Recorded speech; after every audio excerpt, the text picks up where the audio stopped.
The low buzz of the city bus still rang in my ears when my son told me, "You'll be fine, Mom," builds character. Still clutching the cardigan he forgot he gave me, I nodded, even as heat shimmered off the sidewalk like a warning. While the engine groaned through every turn, my hands tightened around the tote of birthday pie no one asked for. The same son I once bailed out with retirement checks now made me commute to my own celebration like an errand. That's when I realized I wasn't being honored. I was being phased out. So I took the will he never earned and gave the estate to the man who picked me up without needing a reason. Before we begin, may I ask, where in this big, beautiful world are you listening from? It's always a quiet honor to know who's sharing this space. Drop it in the comments, and don't forget to subscribe. The message came in at 3:17 p.m., sharp and impersonal, like a calendar reminder someone forgot to dress up in warmth. Dinner's at Osteria del Valle, 6 p.m. downtown. Hope you can make it. Darren. There was no happy birthday, Mom. No offer of a ride, just an address, a time, and the weight of unspoken assumptions. Irene stared at the text on her flip phone for a long moment, the little gray screen dimming before she remembered how to close it. By 5:40 p.m., she was already at the bus stop near the corner of Bancroft and Lander. A fabric grocery tote over her shoulder and a cardigan folded neatly across her lap. The heat hadn't let up all day, 93, and climbing even as the sun dipped. And the air clung to her skin like a damp accusation. She had actually asked. Right after the text, she dialed Darren. He picked up on the third ring. "Could you or Kendra give me a ride, sweetheart? I'm not sure the buses run on time this late." A pause. Then that same tight voice he used when he was juggling phone calls and pretending she wasn't a person. "You're still spry, right? You can take the bus. It'll be good for you," builds character. She wanted to remind him she was turning 81, not 20. Instead, she swallowed the silence and said she'd see him there. The bus came late. Of course it did. And when it finally arrived, the air conditioning was busted. Irene sat in the second row, hands folded tightly in her lap, watching as downtown Sacramento slid past in a blur of boutique windows and expensive lighting. Her reflection in the darkened glass looked faded, almost see-through. She arrived at 6:15. Not criminally late, not unforgivably so, but late enough that the hostess raised an eyebrow and said, "They're already seated."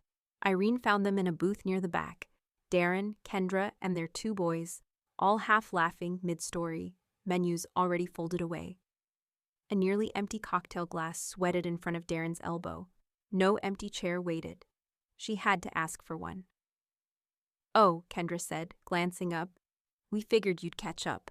We already ordered. Kitchen's a little slow tonight." The waiter slid a menu in front of her without a smile. Irene's hands trembled slightly as she opened it.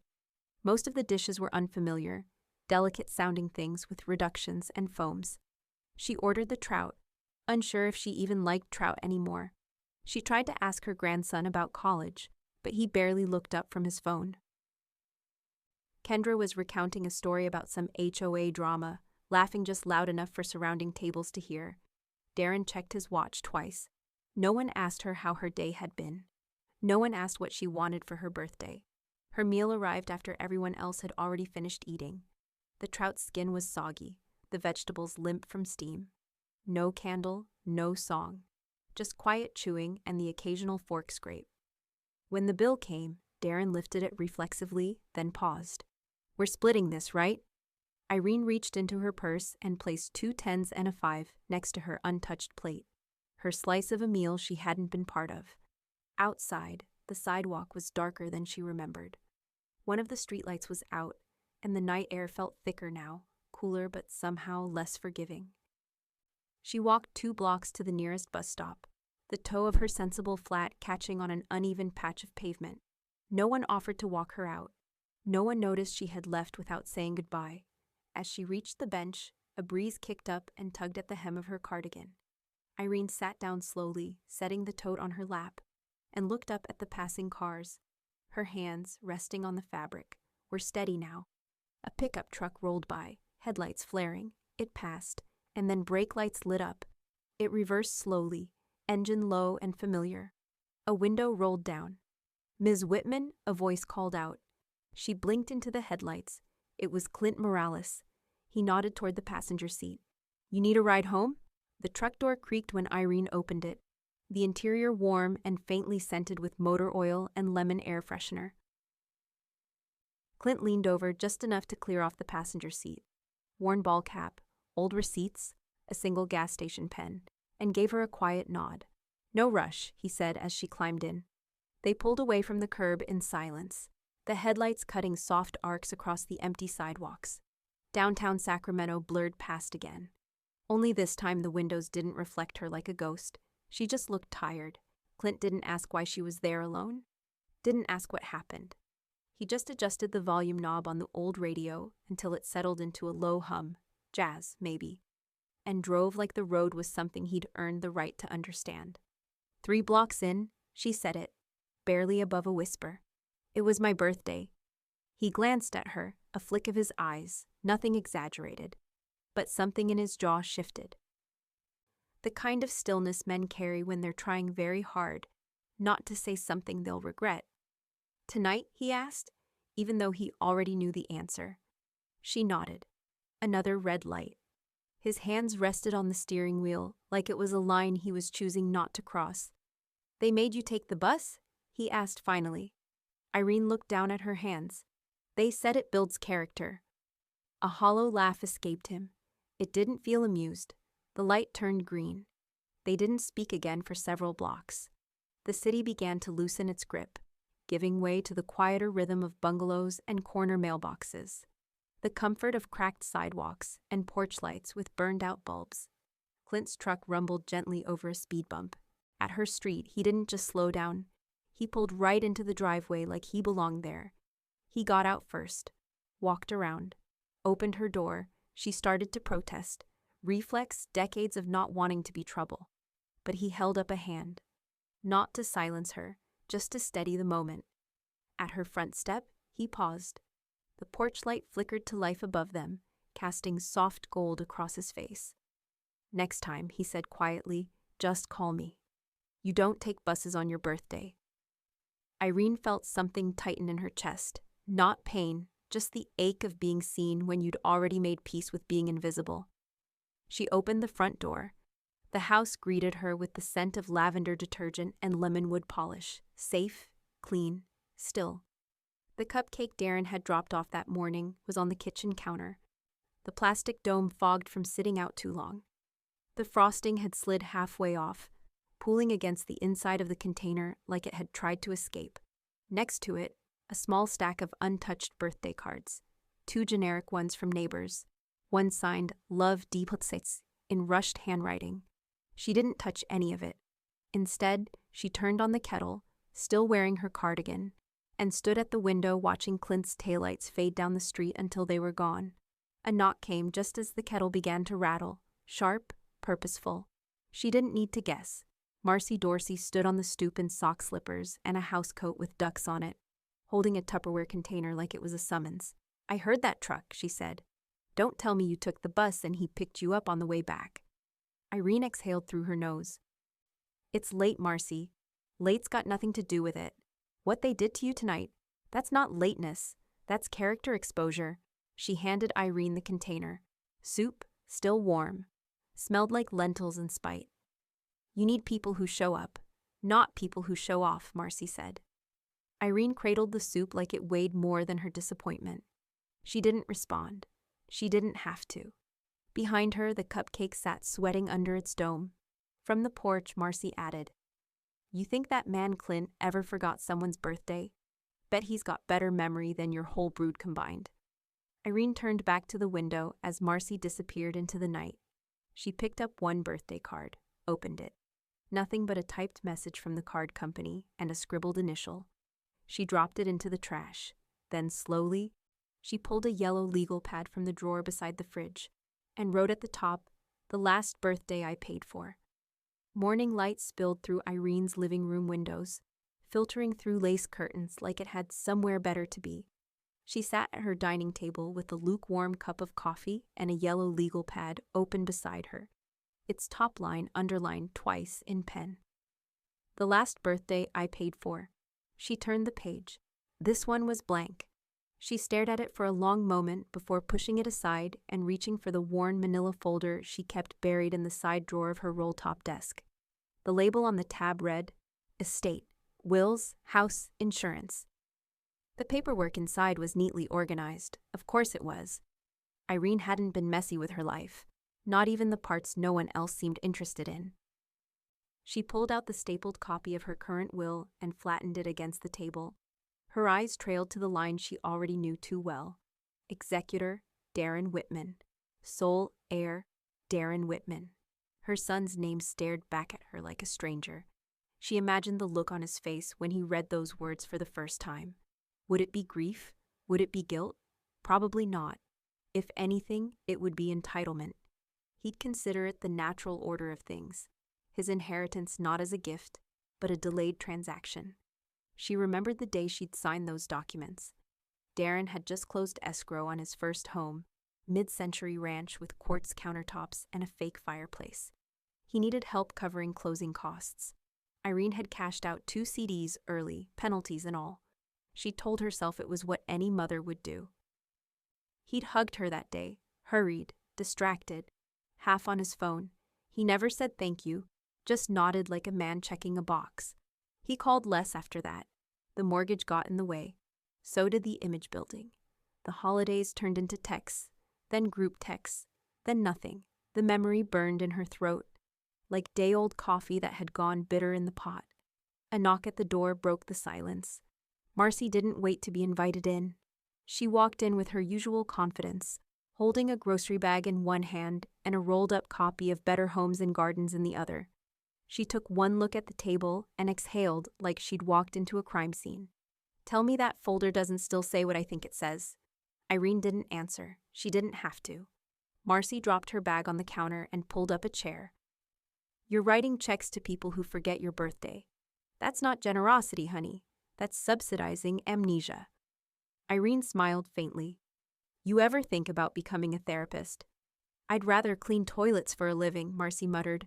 Fewer lies to wade through. They sat in silence for a beat. Then Irene reached for her phone.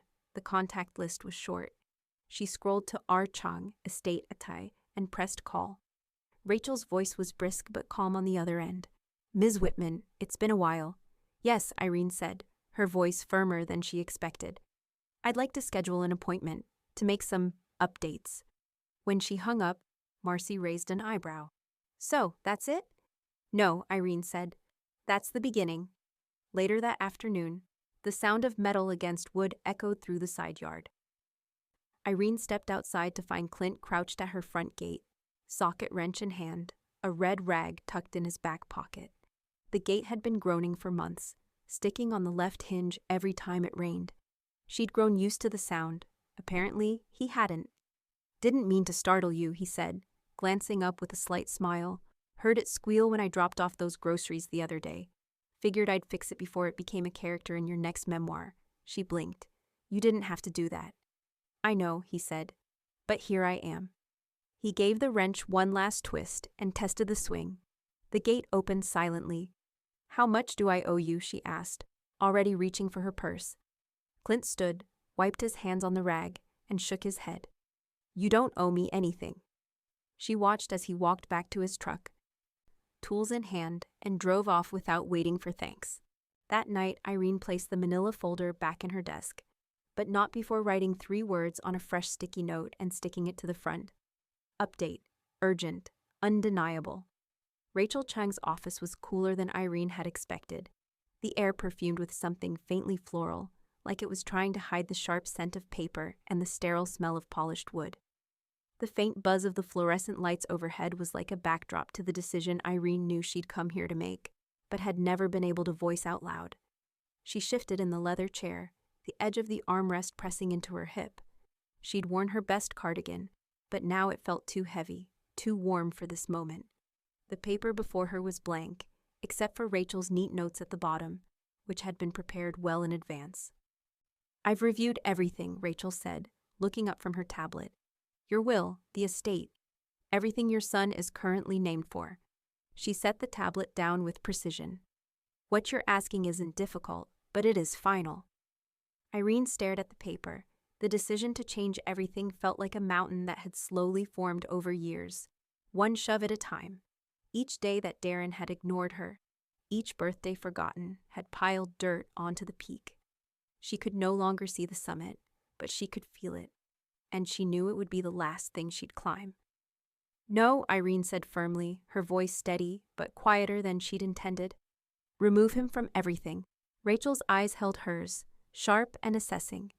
The silence between them stretched, just long enough for Irene to feel the weight of her own words. Then Rachel nodded once, slowly. "I'll walk you through it. We'll revoke his executor status, his position as the primary heir." Rachel's fingers moved over the keyboard with practiced ease, pulling up the legal templates as if she'd done this 100 times before. "I'll also remove him as your power of attorney." Irene's breath caught, but she didn't flinch. She'd known this moment would come, had known that when the paperwork was filed, there would be no unmaking it. "What about Emily?" Irene asked, her voice softer now. Rachel paused. "Emily will remain a conditional heir, as you've indicated. The final decision will be yours, once you've seen how things unfold. You don't have to choose her now." Irene nodded. It was the right decision. Emily would be the one to carry forward the parts of Irene that mattered most. The real legacy. The stories, the pieces that couldn't be bought. Rachel clicked a few buttons, adjusting text, and then turned the tablet around. "Here are the forms for the secondary contacts, Marcy and Clint." Irene studied the screen. Marcy, her fierce, loyal neighbor who'd always said what others wouldn't. And Clint, the quiet mechanic who had shown her kindness when the rest of her family had let her slip away like an afterthought. The people who had seen her, really seen her. "Next," Rachel continued, her fingers now brushing over the tablet with careful precision. "Once we file this, it's done.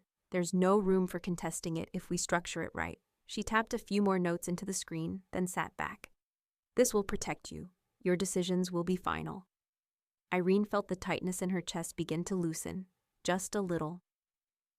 She stared at the names on the screen, the people who had never forgotten her, who had never taken her for granted, the people who had been there in the ways that truly mattered. "I want it quiet," Irene said, her voice resolute. "No press, no big announcements." Rachel nodded. "I can make that happen. You won't need to explain yourself to anyone. It's your choice." Irene's fingers hovered over the pen, the tip of it touching the page but not quite writing. The world had been shaped by the words she'd already signed, the life she'd handed over to her son in legal ink. This time, though, it would be different. This time, she would have her say. She signed the form. Rachel stood up, smoothing her blouse. "Once this is filed, it's irreversible." Irene didn't hesitate. "Let's make it quiet, but final." With that, Rachel took the signed document and slipped it into a folder, already moving to make copies and set the wheels in motion. Irene stayed seated for a moment longer, her hand resting on the cool surface of the table, still feeling the imprint of the pen she'd just used. Outside, the sky was beginning to darken. She could hear the faint hum of traffic through the window, but it felt distant, like it belonged to someone else's life, someone else's world. She stood, adjusted her cardigan, and walked out of the office into the world she was about to reshape. The decision had been made. The phone buzzed again, a message, this time from Darren. Irene glanced at the clock. 12 hours had passed since the meeting with Rachel, and still the house had been quiet. Too quiet. The air felt different, like the ground had shifted beneath her feet, and she was standing in a new world, one she hadn't fully embraced yet. She took the phone from the table. The message was brief, to the point as usual. "Mom, sorry I missed your call yesterday. Let me know when you're free to talk." Irene stared at the words on the screen for a moment longer than necessary. The phone felt too light in her hand, as though it wasn't meant to bear the weight of this communication. She thought about answering, maybe saying something simple, something polite, but she didn't. Instead, she turned the phone over and placed it face down on the table, out of sight, like it was a forgotten object. She had read too many texts from him like this one. Empty things that left a space behind them, just enough to fill the gap with the things he never said. The things he never felt. It wasn't worth it. Not anymore. Irene turned away from the phone and opened the drawer beside her. She reached for the stack of yellow pads. the ones she used when her thoughts demanded more space than her mind could give. She pulled one out and uncapped a pen, sitting at the kitchen table and beginning to write. The last birthday I paid for. The words flowed out quickly at first, faster than she'd expected, as if they had been waiting just beneath the surface. She wrote about the dinner, about the walk to the bus stop, and the silence that followed. The way Darren had only offered a quiet, dismissive, "You can take the bus," and how, by the time she arrived at the restaurant, it was as though she had never been part of the evening. She described the cold food, the glances that never came, the way she had paid for a meal she hadn't been invited to. It all came out in bursts, the pen scratching the paper with purpose. A true version of the day, a version no one would ever read except her. The words were not just for remembrance, they were for her own peace. Marcy dropped by an hour later, as she always did. She didn't knock this time, just walked in with the familiar sound of slippers on the floor and a bag of groceries dangling from one hand. She set it down on the kitchen counter and paused, glancing over at Irene, who was still scribbling away. The kitchen was dark now, the only light coming from the dim glow of the refrigerator. "What are you working on?" Marcy asked, squinting at the stack of pages. Irene hesitated, then turned the pad toward her, revealing the pages of raw honesty. "My birthday," Irene said quietly, her voice softer than it had been in days. "The version they won't hear." Marcy read for a moment, her lips pressing together, eyes softening with something that felt like understanding but also grief.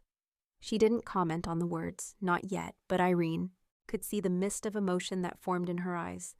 Marcy was not a woman who cried easily. When she finished, Marcy cleared her throat and folded the pages carefully. "You've got something here, Irene. You should think about sharing it. A senior writing group or something." Irene shook her head, a soft smile tugging at the corners of her lips. "It's not for anyone else. It's for me." She paused, her eyes meeting Marcy's, the weight of the words still pressing heavy between them. "But I don't want anyone to misunderstand. This is mine. I've paid for it in every way I know how." Marcy said nothing. She understood better than most. The grief, the loss, but most of all, the quiet reclamation of power. Just then, there was a knock at the door. Irene looked up. It was later than usual for Clint to show up, but there he was, standing in the doorway with a bag of groceries in hand. His face warm with that familiar, unspoken kindness. "Bought a little too much," he said, giving her that smile that always seemed to make everything feel less heavy. "Figured I'd share." Marcy raised an eyebrow, but didn't comment as Clint stepped in, setting the bag down on the counter beside her. He glanced at Irene and nodded, as if acknowledging the quiet, unspoken changes that had been set in motion. "I'll put the kettle on," Irene said, rising from her seat. It was a small gesture, just the beginning of something that felt different, something right. The three of them sat on the porch that evening, the air crisp with the first hint of fall. Clint talked about the upcoming community cookout. Marcy offered her sharp opinions on the local housing market, and Irene listened. Really listened. For the first time in a long while. She didn't need to fill the space with anything more than the sound of their voices, the warmth of their company. In that moment, Irene realized something she hadn't understood before. She hadn't just been erased by her son and her family. She had been rewriting her own story this whole time, with every word she spoke, with every choice she made, even the ones no one else would ever see. It was late afternoon when Emily arrived, her voice already carrying through the open door before Irene could get there to greet her. The sound of the front gate swinging open, then the sharp rattle of the doorbell. "Mom," Emily called out as soon as she stepped inside, her eyes bright with indignation. "What the hell?" Irene stood in the doorway, a smile tugging at the corners of her lips despite the sudden tension in the air. Emily's arms were crossed tightly over her chest, and her brow was furrowed in that familiar way that told Irene everything she needed to know. Emily had heard. "Dad and Kendra didn't even tell me you were going downtown for your birthday," Emily said, her voice a mix of anger and hurt. "They didn't even mention it. Just figured I'd figure it out on my own?" Irene shook her head gently, stepping aside so Emily could come in. "They probably thought you'd be busy," she said, her tone calm but with a hint of something underneath. Not frustration, not bitterness, but something steadier. A quiet understanding that Emily didn't need to hear about the details. Not today. Emily flopped down onto the couch, her expression shifting from anger to sadness, her shoulders slumping as she let out a breath. "It's not right, Grandma. You've been doing this stuff for years. And now? This?" Irene sat down beside her, smoothing the front of her cardigan. "It's not worth getting upset over, darling. They're busy with their own lives." Emily looked up at her, a frown still etched on her face. "No, you don't get it. They don't get it. But I do. I get it." Irene smiled softly, her eyes glinting with a quiet pride. Emily was different. She had always been. Irene hadn't raised her, not directly, but there had always been a connection between them that felt more natural than the one she had with Darren. "You know," Emily said, her voice quieter now, "I'll come by more often if you want me to. I'm done waiting for them to care." Irene's heart swelled in her chest, and she reached out, taking Emily's hand gently. "You don't have to make promises like that. You don't owe anyone anything." Emily gave her a quick glance, then shifted to lean against her grandmother, a tiny laugh escaping her lips. "Well, I want to. Let's make dinner, just us. We haven't done that in forever." Irene stood, her knees creaking with age, but she didn't mind. She hadn't felt this alive in a long time. Not since that birthday dinner she'd been excluded from, not since she had found the courage to change her life in ways no one would ever expect. They moved into the kitchen, where Irene showed Emily how to chop vegetables for a simple stir-fry, teaching her tricks that hadn't been passed down in years. The task was almost meditative, their hands moving in sync with the rhythm of the knife against the cutting board. Every so often, Emily would look up, her eyes bright with curiosity.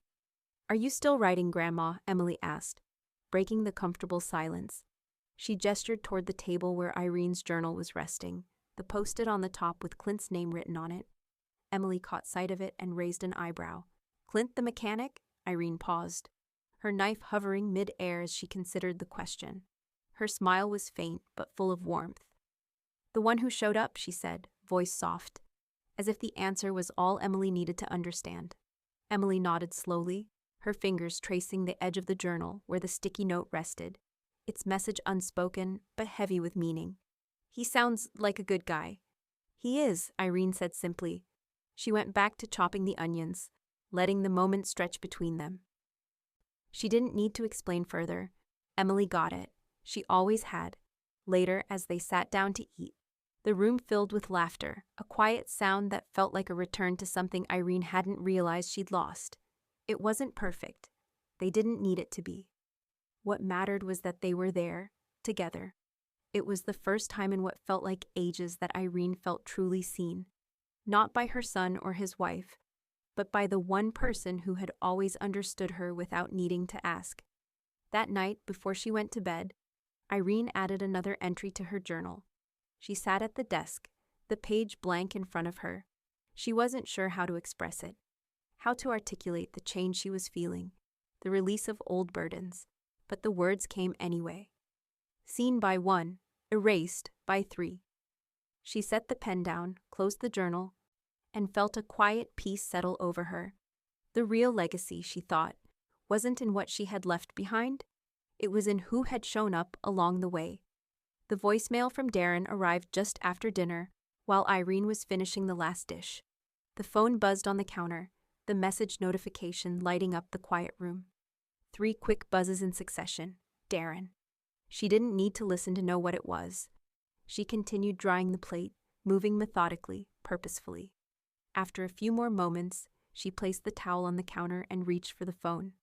Her finger hovered over the voicemail icon, her heart already knowing what would be said.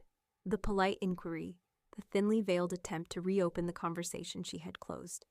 She could feel the weight of the phone in her hand, the pull of obligation. She thought about answering it, about picking up where they'd left off in a conversation that had long lost its meaning. But Irene didn't want to, not tonight. Instead, she swiped the voicemail over to her email and forwarded it straight to Rachel, the only person who needed to hear it. Rachel's response came swiftly. "Standard. They're guessing you've changed something." Irene placed the phone back on the counter, the stillness of the house sinking in like a comforting blanket. Darren's message, his predictable desire to undo everything Irene had quietly set in motion, had lost its sting. It was all part of the dance. He would want to talk. He would try to get her to backtrack, to regret, to soften her decisions. But Irene wasn't interested in playing anymore. She had made her choice. The phone, face down on the counter, was a small object now. Insignificant. The world outside had already shifted for her. She had taken control, chosen to stop waiting for the permission that would never come. And then, as if the universe knew she needed a distraction, a knock came at the door. Irene opened it to find Clint standing there, a weathered wooden box in his hands, the kind of box that looked like it had a history of its own. His smile was familiar, reassuring, the kind that made the world feel like it was moving at the right speed. "I thought you might want to come by tomorrow night," Clint said, his voice warm and easy. "We're having a community cookout at the garage. Nothing fancy, just folks hanging out, some food, a few laughs. It'd be nice to see you there." Irene took the box from him, eyebrows lifting in curiosity. "A cookout?" He nodded, handing it over. "Yeah, some of the guys make cornbread. There's always dogs running around. Thought you might enjoy it. Nothing formal." She hesitated for a moment. The idea of being in a crowd, uncertain of her place, made her uneasy, but something about Clint's straightforward kindness tugged at her. It wasn't about appearances. It wasn't about expectations. It was just about showing up, and she found herself nodding. "I'll bring some sweet tea," she said, before she even realized she'd said it. Clint's smile widened, and he raised his eyebrows playfully. "Perfect. I'll be there at 5. Hope to see you." Before he turned to leave, he paused halfway down the steps and looked back at her. "Thanks for showing up, Irene. It means a lot." Irene watched him go, his words lingering in the air like a promise. She didn't have to explain herself to him. He understood. For the first time in a long while, Irene didn't feel invisible. The next day, the cookout was everything Clint had promised. Nothing extravagant, just simple, real. Irene arrived just before 5, the smell of something delicious wafting through the air, the noise of children playing, people chatting, dogs barking. The feeling of community wrapped itself around her like a blanket. She carried the sweet tea in a glass pitcher, hands slightly trembling, but more from anticipation than anything else. She set it down on the table where the drinks were laid out, and immediately Clint appeared, offering her a seat, a place at the table. "You're a lifesaver," he said, his voice grateful, before settling into a chair beside her. Irene smiled, settling in. The noise of the evening, the laughter, the chatter, felt grounding. This was something real, something simple. She wasn't invisible here. "You might think you're just doing a favor," Clint said after a while, his voice quieter now. "But you're more important here than you realize." Irene met his gaze, not sure how to respond, but feeling a quiet shift inside. He saw her, and that was more than she had been given in a long time. "You showed up," he added, his words low but unwavering. "And that matters more than anything." Irene didn't need to say anything. The evening flowed around them, the warmth of it wrapping her in a quiet peace she hadn't expected. The silence in the kitchen stretched long between Irene and Emily, as the question that had been simmering for weeks finally surfaced. "Did you cut Dad out?" Emily's voice was sharp, yet there was an unmistakable ache beneath the words. She stood at the counter, one hand gripping the edge as if needing something solid to steady herself. Her eyes met Irene's, searching for the truth. Irene felt the weight of the moment, the truth she had known all along but had never been able to voice aloud. She took a steadying breath, her hands resting on the table in front of her, a quiet resolve settling over her. "He cut himself out," Irene said softly. "I just signed the paperwork." Emily's gaze faltered, the hurt flashing across her face before she could hide it. She took a step back, her shoulders heavy with the weight of the realization. It wasn't anger at Irene, not truly. It was the sting of seeing a truth she had always suspected, but never wanted to believe. "I guess I knew," Emily murmured, her voice barely above a whisper. "I just didn't want to believe it." Irene stood, moving toward her granddaughter, her hands reaching for her in a quiet gesture of reassurance. She gently cupped Emily's face in her hands, the touch firm but filled with tenderness. "You're not them," Irene said, her voice steady and full of quiet conviction. "And you never were." Emily's eyes softened, a small flicker of relief moving through her, but the pain lingered, thick and unspoken between them. Irene could feel it, but she also knew Emily was strong enough to carry it. She had always been. It was the kind of strength that didn't come from being untouched by life's disappointments, but from the courage to face them head on. You don't have to carry their weight, darling, Irene continued, her fingers brushing gently over Emily's cheek, wiping away the trace of a tear that had escaped. I'm making sure you have a place in this, not just in my life, but in what's to come. Emily looked up at her, a question lingering in her eyes. What do you mean? Irene smiled, a quiet confidence filling her chest. I'm updating my documents. I'm making sure everything reflects what's true. You'll have your place, the one you've always had. Later that week, Irene sat in Rachel Chang's office, the familiar scent of paper and ink surrounding them. The weight of the decision had already been made, but the finality of it was still settling in her bones. Rachel's fingers clicked on the keyboard with swift precision, pulling up the necessary documents. There was no hesitation, no doubt in the way Rachel moved. You've made your wishes clear, Rachel said, looking up from the screen. We'll remove Darren completely, and I'll ensure Emily's role is reflected properly. We'll also include a small bequest for her, a gesture to honor what she means to you. Irene nodded. She had already thought of it. Emily deserved something that no one else could take away from her. Something tangible. A symbol of Irene's love and recognition of everything Emily had always been to her. There's one more thing, Rachel added, her tone soft but professional. The journals. You want to make sure they're delivered to Emily when the time comes. Irene's chest tightened, but the decision was already made. She had lived those moments, those memories, through the words she had written. And now they would belong to Emily, not Darren, not anyone else. Yes, Irene said quietly. She'll need them. It's important. Rachel typed quickly, then paused, looking up at Irene. Once this is done, it's final. No room for contesting. It will be the way you've planned. Irene nodded again. That's all I want. Quiet, but final. The next morning, Irene sat at her kitchen table, the sun pouring in through the windows, the world outside still and bright. She had already spoken the words she needed to, made the decisions, and now, as the quiet settled in, she could feel the peace it brought with it. In the distance, she heard the sound of children playing outside, the laughter of life moving forward. She smiled softly, knowing that the legacy she was creating, what she would leave behind, was one built on truth, on love, and on the people who mattered. Irene's hands were still damp from washing the dishes when the knock came at the door. She stood still for a moment, as if waiting for the world to quiet down. The knock came again, a little harder this time, and she could hear the faintest creak of the porch step beneath the weight of a familiar presence. Darren. She walked slowly to the door, her footsteps light against the floor, and opened it. Hey, Mom, Darren said, his voice casual, but there was an edge to it she'd learned to recognize. Just wanted to check on you. Irene met his eyes for the first time in what felt like forever. He was standing in the doorway, his posture stiff, trying to hold on to that semblance of control he always craved. His smile was there, but it didn't reach his eyes. I'm fine, Irene replied, her tone steady. She didn't invite him in. Instead, she stood in the doorway, letting the space between them widen. Darren glanced past her into the house, then back at her, shifting his weight from one foot to the other. He wasn't used to being shut out. I've been thinking, he started, his voice taking on that familiar pleading tone, the one that had always tried to manipulate his way into getting what he wanted. About the will, I think it's time to, set things straight. Irene didn't flinch. She could feel the weight of the words he wasn't saying, the underlying assumption that he would be the one to fix things, to take control again.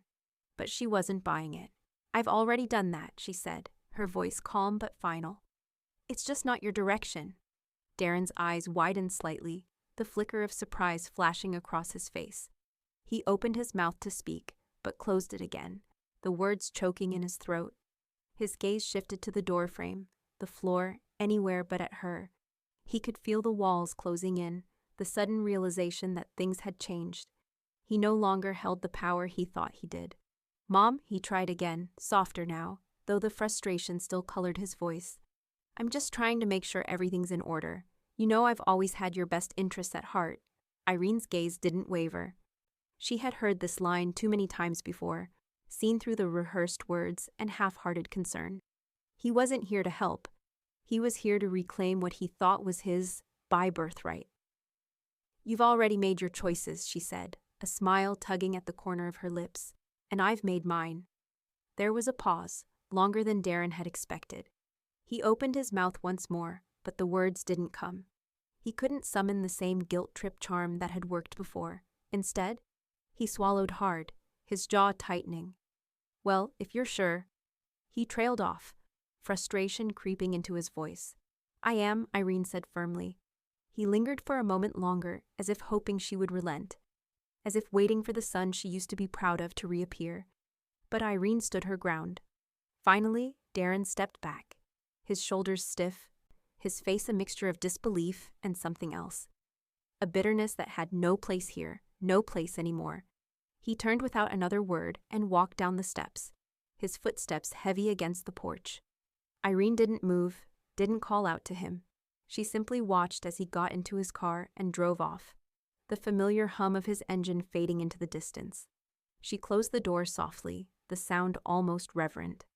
Just as she leaned against the door, taking a deep breath, she heard the familiar rumble of a truck pulling up the driveway. Irene turned to see Clint's truck pull to a stop just outside. He waved from the cab before stepping out, his face breaking into that same easy smile. "I saw him pull away," Clint said as he walked toward her. "Just making sure you're good." Irene let out a soft laugh, the tension in her shoulders easing. "I'm good, Clint. More than good." Clint paused in front of her, his expression gentle but understanding. There was no rush in his movements, no urgency, just the steady presence of someone who cared, without needing to say much. "I'm glad to hear that," he said, offering a simple nod, his eyes steady on hers.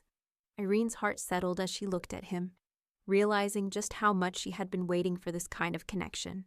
Someone who saw her, truly saw her, without any expectations. Without the need for her to prove anything.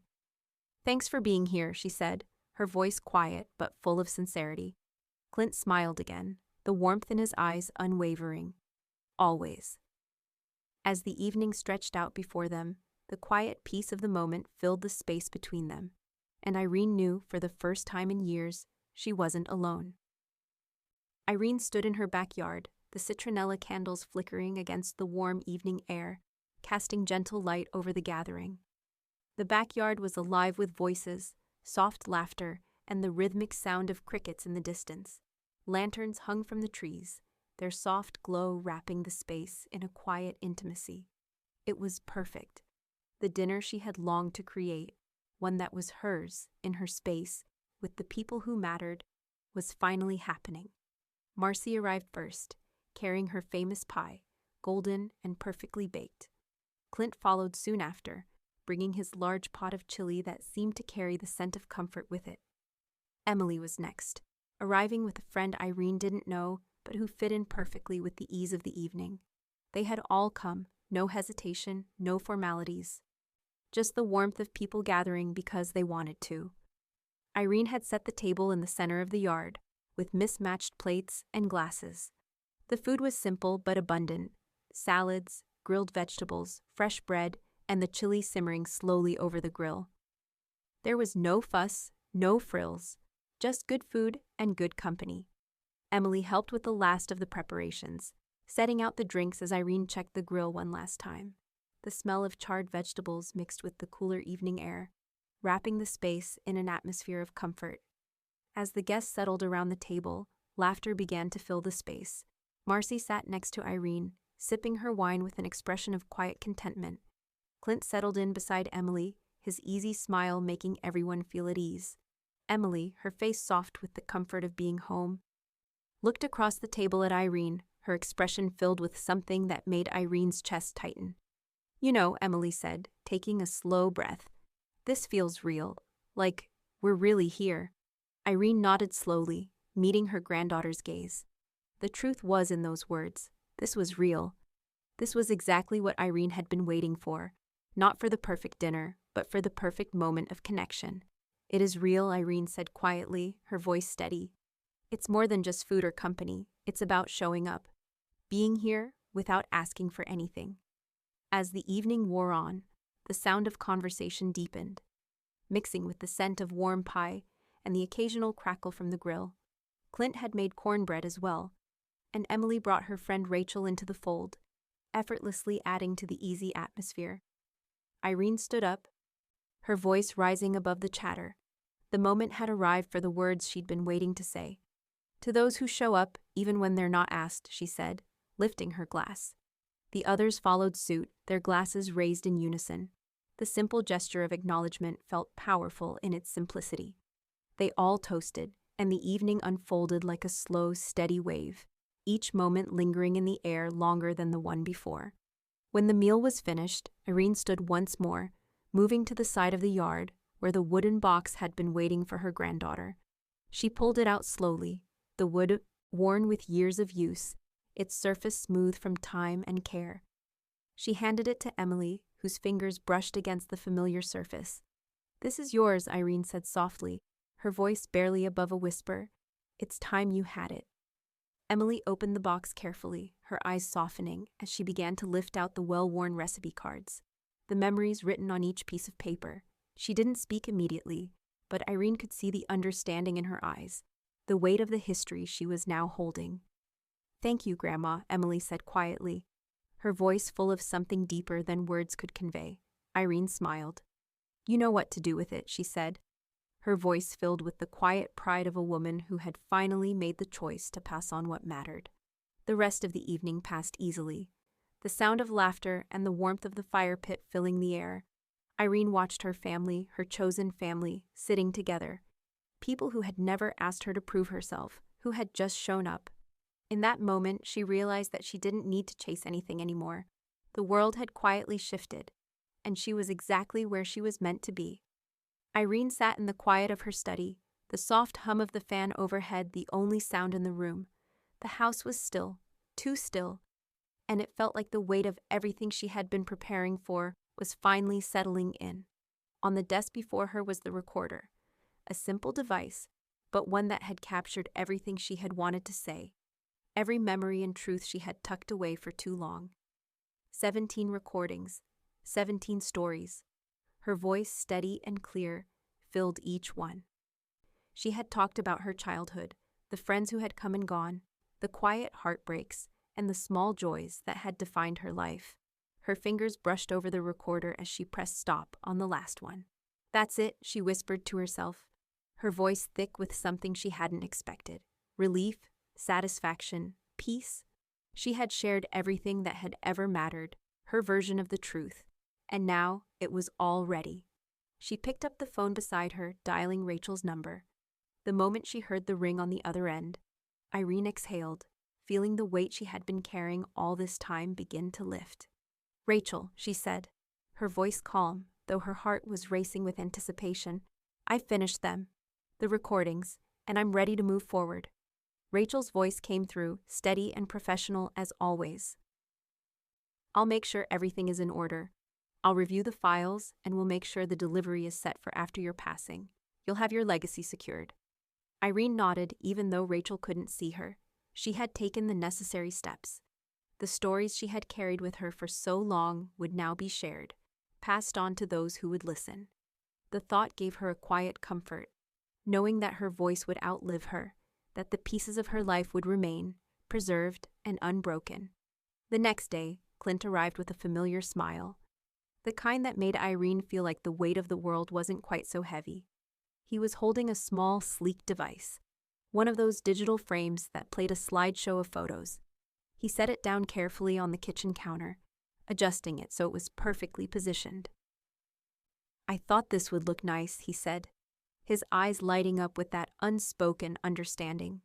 He'd always been one for subtle gestures, but this one hit Irene harder than she expected. The frame clicked on, and the photos of their makeshift family, Clint, Marcy, Emily, and Irene, began to cycle through. Each photo told a story. Emily sitting on the porch, Clint laughing under the soft light of the lanterns at her dinner. Marcy, always the center of attention, holding court with a joke, a grin spread across her face. And Irene, standing at the center, a quiet smile playing on her lips. She smiled to herself, feeling something inside shift. These were the people who had shown up, not just for her, but with her. And now, these memories would live on in the frame. They were hers, her family, her legacy, and they would never be erased. Later that week, Emily came by to visit. As she always did now, she brought her college essays with her, the words scattered on paper. She sat at the kitchen table, and Irene noticed that Emily had printed out her first story from the recordings Irene had made. Emily glanced up, her eyes wide.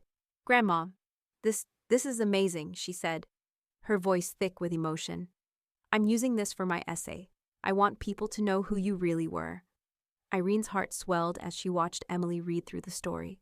Emily had always seen her, truly seen her, and now she was giving her the space to be remembered in her own way.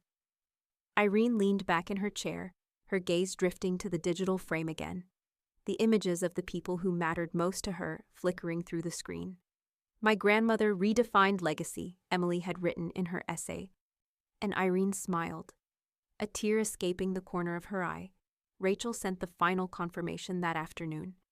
All documents complete, notarized, recorded. It was done. Irene sat back in her chair, letting the weight of it all settle. The legacy was hers, finally written, finally shared. And for the first time in a long time, she felt like she had left something lasting, a piece of herself that would live on. Irene sat at the kitchen table, the glow from the digital frame casting soft light across the room. The photos cycled through once more, each image a small fragment of a life lived. But now something else interrupted her quiet. Emily had slipped a phone across the table to her, the screen glowing with a message that seemed to pulse with unwanted attention. "Look," Emily said, almost dismissively, "ignore it. It's not even clever." Irene raised an eyebrow, not quite sure what she was looking at. She clicked the phone screen, the words suddenly clear in front of her. A social media post from Darren, with a picture of a sunset. A vague, poorly written caption about family and new beginnings. The words stung, but not in the way they used to. Not in the way they might have once cut deep, but in the way a forgotten comment on a long-lost memory does. It was a message meant to look like a reconciliation, a hollow gesture meant to make him seem better than he had been. Irene let out a soft laugh, her voice low and controlled. "He's good at pretending, isn't he?" Emily didn't look at her, but she rolled her eyes. "He's not even trying anymore. It's like he doesn't even know what's real anymore." Irene nodded, feeling the strange weightlessness of the moment. She wasn't angry, she wasn't upset. Just done. Darren's words didn't have the power they once did. They were just words, floating in a digital space that couldn't touch the foundation she had built. Clint's voice broke through her thoughts, his calm presence entering the room just as he stepped through the back door, a mug of coffee in hand. He noticed the look on her face and smiled, that knowing smile that only he seemed to offer, the one that always made her feel like she was exactly where she was supposed to be. "You did more than rewrite a will," Clint said, stepping closer, his tone filled with quiet admiration. "You redrew a life." Irene smiled, the words settling into her chest like a comforting weight. She didn't need any validation, but the way Clint spoke felt like a slow release, a quiet acknowledgement of the journey she had taken. She had done more than make decisions. She had made peace. As Clint set his coffee down, Marcy walked in, carrying a heavy box. She plopped it down on the table, the lid coming off to reveal piles of old photographs, each one fading with age but still carrying the weight of memories. "I thought we could do this now," Marcy said, setting a photo album in front of Irene. "You know, things worth keeping." The three of them gathered around, sorting through the photographs. Emily picked up one of Irene at the beach, holding a child's hand, likely Darren, though the years had blurred it. Marcy laughed and shook her head. "You've always had the best stories, but some things don't need words." Irene smiled, sifting through the photos as memories, unspoken and fleeting, flashed before her. Finally, she selected one photo, a dark, grainy image of Clint's truck, pulling up on a road just as the sun dipped below the horizon. The world was quiet in that moment, peaceful, like everything had finally fallen into place. "This one," Irene said, holding it up to Clint. "This is when everything started to get better." Clint looked at the photo, his eyes softening. "I'm glad it's with me now," he said quietly. As the evening wound down, Irene carefully slipped the photo into an album, the pages turning as she arranged them. Later, she wrote a note to Emily, slipped it inside the album with the photograph. This is when everything started to get better. And in that moment, Irene understood something deep inside. Her legacy wasn't just in the stories, the memories, or the will. It was in the moments where everything aligned, where she had chosen to stand her ground, and where those who mattered had always shown up. Irene sat at her desk, the weight of the pen in her hand, a steady reminder of the finality of her decisions. She had spent the last few days going over every detail of her estate, each document and choice feeling more final than the last. And now, here she was, preparing the one thing she had never imagined she'd write, her own obituary. She had always thought it would be a distant thing, far off in the future, something to be thought about when the time came. But now, with the weight of her choices settled, it didn't feel like something to fear. It felt like something to claim. She looked out the window at the backyard, the sunlight filtering through the trees, casting shadows that seemed to stretch across the pages in front of her. She took a deep breath, feeling the quiet satisfaction of a life well lived, if not always easy. The words flowed easily. Irene had always known who had mattered most to her, and now she was about to make it clear.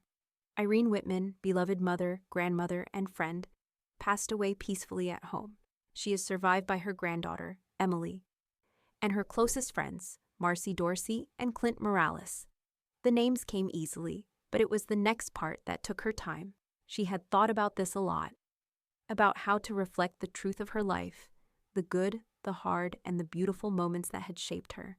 She paused, then added a line that felt as true as anything she had written. "Love is proven in the ride home, not the table reservation." Her pen hovered over the page for a moment, the words settling into the space between her and the page.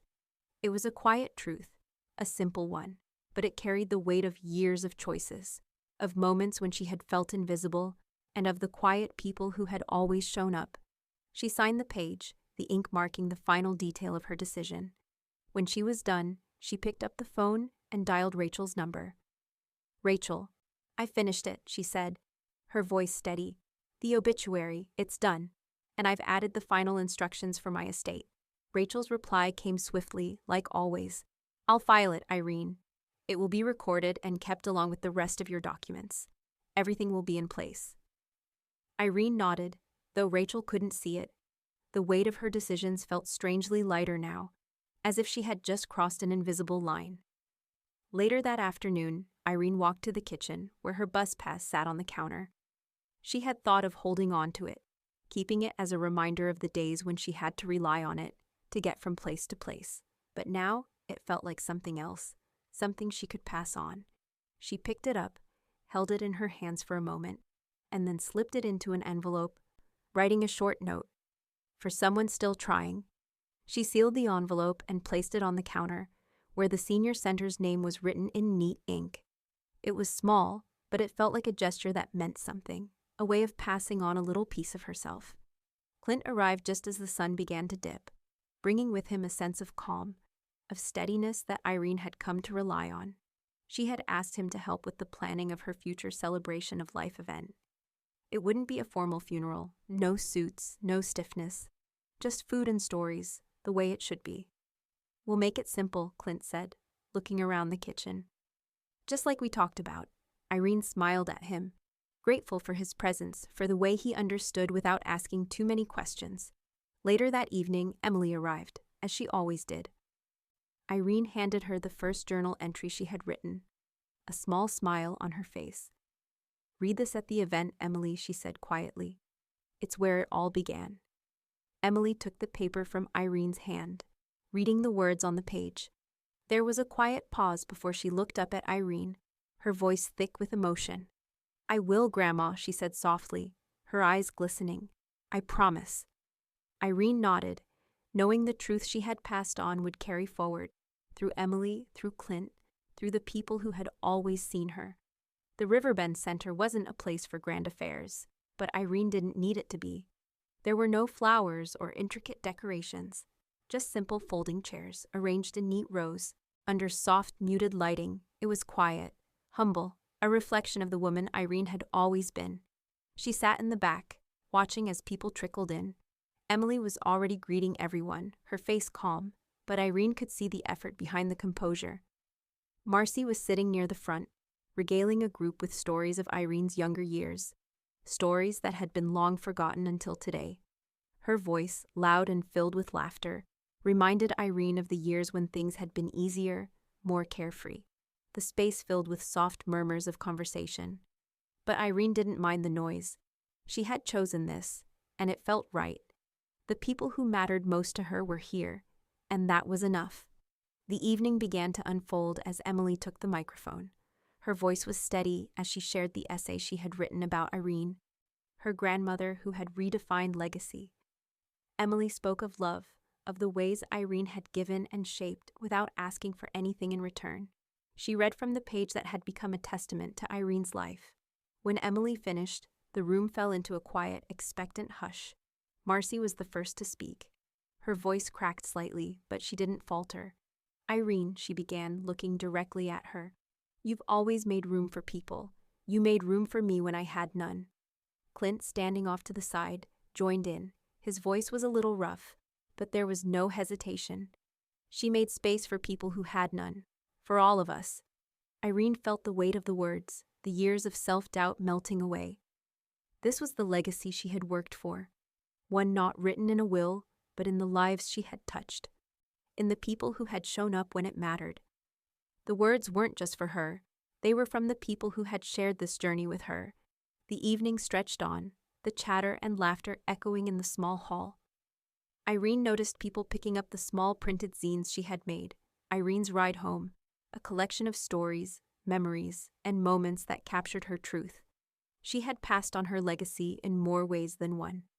When the last guest had left, Emily came over and sat beside Irene. They were silent for a moment, the hum of the evening still lingering in the air. "Grandma," Emily said quietly, her voice thick with emotion, "you gave me something I'll never forget." Irene smiled, her heart full. "It was always yours, darling. Always." No one mentioned who wasn't there. The people who mattered were here, in this room, in this moment, and that was enough. Irene sat back, watching the last of the lanterns flicker in the dark. The world outside felt different now, quieter, as if she had made the room for herself too. The envelope sat on Darren's desk like an unopened confession. He had waited for the moment when everything would be clarified. When Irene would explain herself, at least that's what he thought. But as the minutes stretched on, the letter remained untouched, a final twist in a game he'd never fully understood. Rachel had delivered the documents, simple but final, and Darren knew without reading them that something had changed. There was no sign of the money, the property, the inheritance he had long assumed was rightfully his. Instead, the envelope felt empty in his hands, heavier than he expected. He opened it slowly, careful as if expecting something to break inside. What he found were instructions, a digital file, and a single note. The file loaded, and Irene's voice came through the speakers, calm but firm. "I needed you to care before I became valuable." Darren froze. The words hung in the air, sharp and unyielding. They were meant for him, and they hit like a blow to the chest. He had never cared when it counted. His ambition, his self-absorption, he had dismissed her. Now her final decision was as clear as the voice that spoke it. Kendra stood behind him, glancing over his shoulder. She didn't need to ask what had happened. Her face betrayed the same sense of unease as Darren's, though she, too, had been a part of this. Neither of them could escape the truth. Rachel had explained the terms clearly. There was no more to be done. Darren would get nothing. Irene had wiped the slate clean. "Damn it," Darren muttered under his breath, slumping in his chair. He replayed the message once more, hearing it all over again in the silence of the room. "I needed you to care before I became valuable." Outside, the sky had turned a muted gray, clouds drifting by like silent witnesses to his defeat. Kendra reached for the file, skimming through the estate details. Irene's words were there, clear as day. Meanwhile, Emily sat across the room from Rachel, the executor of the will. Her hands trembled slightly as she opened the file with the summary of Irene's legacy. What she had inherited was exactly what Irene had left behind for her. The stories, the memories, the journals, and all the truths Irene had kept close. They were hers now. It wasn't a traditional inheritance, not in the way Darren had imagined. Emily's inheritance wasn't tangible. It wasn't something to be spent or squandered. It was simply the love Irene had given, the lessons she had taught, the resilience she had shown, and it was more than enough. Rachel nodded as Emily looked up, the weight of the moment settling in her chest. She always knew what you needed, Emily, Rachel said softly. And now, you've got it. Irene's legacy was simple, but profound. Then came the twist that Darren hadn't expected, the one he would never understand. Clint, Irene's steady presence, had already been deeded her house. It was no longer Irene's, it was his. The property that Darren had presumed was his, gone. Clint, with his deep sense of community, would turn the house into something meaningful. A community garage program, a place for people who had nowhere else to go. I'll make it work, Clint had said when Irene had first shared the idea with him. It was a project that mattered, a way to give back, a final act of kindness from a woman who had always believed in giving what was needed. But there was still more. Marcy, the voice of sharp wisdom in Irene's life, had been named the honorary steward of the Riverbend Writing Fund. Irene had set aside funds for a program that would help aspiring writers in the community, giving them a space to grow and share their voices. Finally, as Irene's journal came to its last page, she had written a line that resonated deeply with Emily, a line she now held in her hands. They told me to take the bus to my own birthday dinner, so I took the estate to someone who gave me a ride home. Emily read it aloud as the last page of Irene's story was unveiled. She whispered the words, and as they settled in the room, Irene's quiet defiance lived on. The legacy had been passed, not with money, but with meaning.